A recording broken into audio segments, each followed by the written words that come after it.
Salut, j'espère que tu vas bien. Cette vidéo, je l'ai fait pour toi. Alors, si tu tombes dessus, je zappe. Je suis Julienne Ariane de La Finesse Immigration Consulting et je viens te présenter les 5 points, 5, oui, très importants pour toi, étudiant qui vient nouvellement d'arriver au Canada.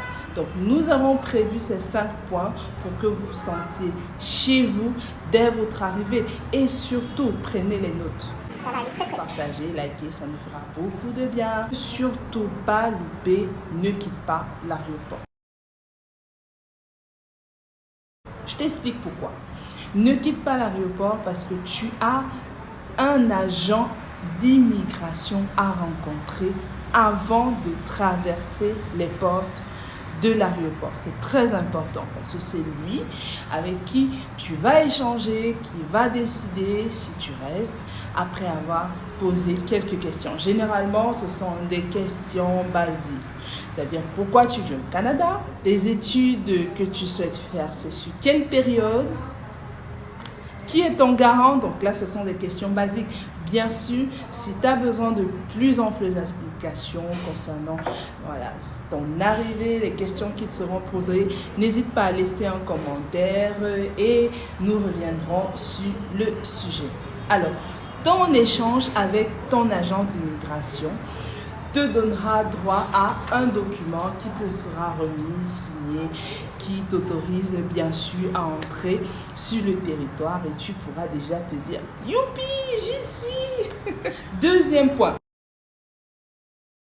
Bien sûr, à l'aéroport, tu as le Wi-Fi qui est à ta disposition et donc tu pourras éventuellement envoyer un message, appeler. Mais une fois traversé les portes de l'aéroport, il te faudra absolument une carte SIM.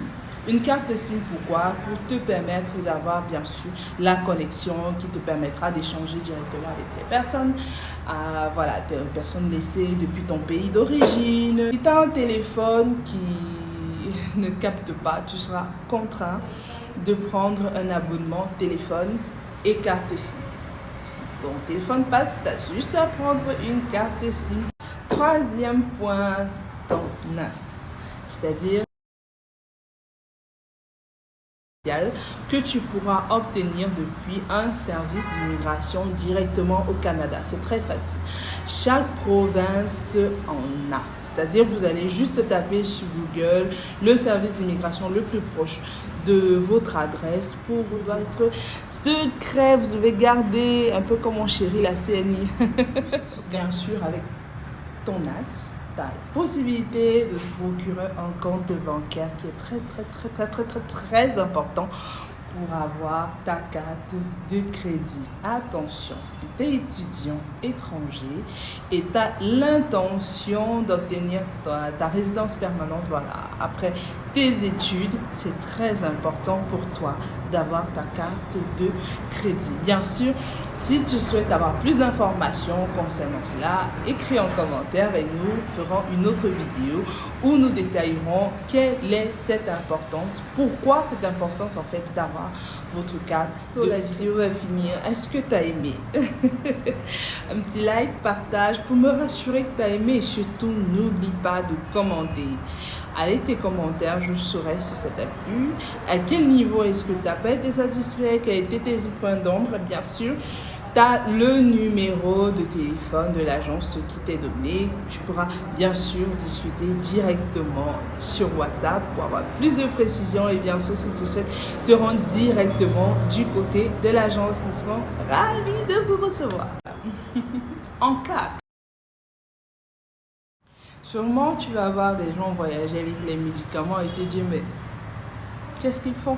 Parce que d'après ce que je lis, quand tu es arrivé sur place, cherche à obtenir ton assurance maladie. Tu n'auras pas directement, genre, je pars demander, je l'ai. Non, tu pars, tu t'inscris et tu es en attente. Et justement, le temps de l'avoir, tu dois prévoir ces petits médicaments juste au cas où tu as des petites migraines. Et c'est compréhensible, tu viens d'arriver dans un territoire que tu ne maîtrises forcément pas. Donc, j'imagine le froid glacial du Canada. Et là, on va sur le dernier point, sur le 5e point.